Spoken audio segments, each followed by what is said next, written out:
Now, meetings in English move fast, decisions happen quickly, and if you don't signal to the group that your point matters, it can get overlooked. So today I am going to give you 5 very simple English phrases that will help you to instantly get people's attention in meetings and hold the room when you speak. Let's dive in. Phrase number 1, to instantly get people's attention. Here's the bottom line. Here's the bottom line. What does the bottom line mean in English? The bottom line means the most important thing or the most important point.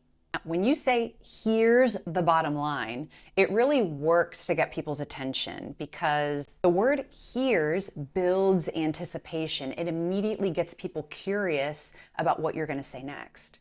And the bottom line tells your listener, this is what really matters. So use this phrase when you want to cut through all the clutter, cut through all of the unnecessary details and information, and just state the most important point directly.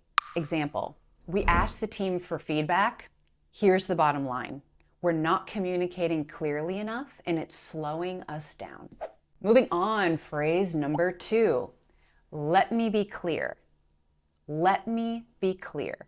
Now this one is very powerful, so you have to use it strategically, and you also want to use it sparingly. That means this is not something that you want to say often. And if your tone is too sharp, it can sound a little too authoritative and confrontational. So you want to make sure that you're very cool, calm, and controlled when you say this and not frustrated. Now, when you say, let me be clear, it really works because you are signaling importance to the group. You're telling everyone this is serious. It resets the attention in the room. Now, this phrase really is reserved for more critical, high stakes situations. That means more serious situations when you need to communicate a clear expectation or set a firm boundary around something. Let's look at an example of how this phrase might be used in context. Let me be clear. If we delay this product launch, we risk losing market share. Moving on, phrase number 3. If you remember one thing from this discussion, it's this. And then say what you need to say. If you remember one thing from this discussion, it's this. Now, this phrase really works because it signals priority. Meetings are often full of data and details and information. So this phrase says, I'm going to filter all of that down for you. This is your key takeaway, the most important thing that you have to take away from this discussion today. So when people hear you say this, they instinctively focus. You want to use this phrase when you've been in some kind of discussion, meeting, or even a presentation that's been full of information, where there's been multiple points made, and you just want to make sure that one core message sticks with people afterwards.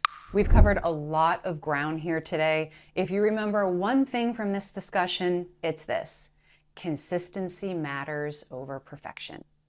Phrase number 4, to instantly get people's attention. Let's take a step back. Let's take a step back. This is an idiom. We're not literally stepping anywhere with our feet. It just means let's pause.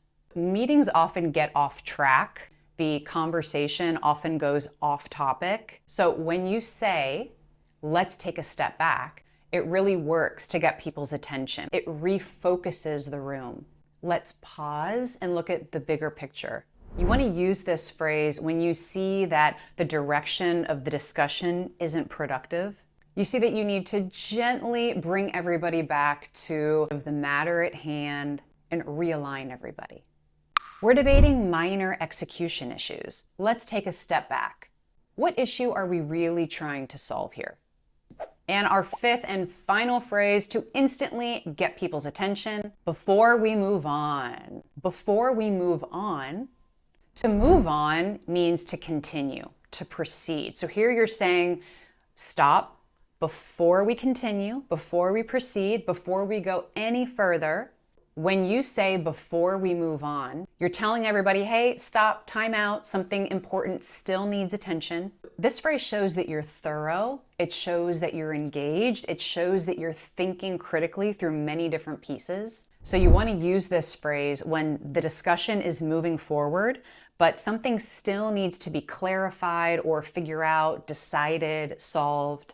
Hey, we've come up with a great idea here, but before we move on, we still need to decide who owns it. Now it's time for a little quiz. We're going to do a scenario challenge. So imagine you're in a meeting and your team has been debating all of these minor, small little details for about 20 minutes. The conversation keeps going all over the place and no one is making a decision. You want to refocus the group on the real objective, the real matter at hand here. Now, which phrase that we learned today would be most appropriate in this situation? Either A, let's take a step back, or B, before we move on. Comment below A or B and I'll tell you if you're right. And if you guys have been with me for a while, you've probably noticed that I read and reply to every single comment I get. So if you leave a comment, you will get a response. All right, guys, thank you so much for watching. I hope you found this video helpful, but that's not all. I always have more for you guys. To help you to continue to elevate your English in meetings and sound more professional and natural at work, check out this video right here. It's got 25 key phrases that you can use in your very next meeting at work. All right, guys, thank you so much for watching. I appreciate all of you, and I'll see you in this video next.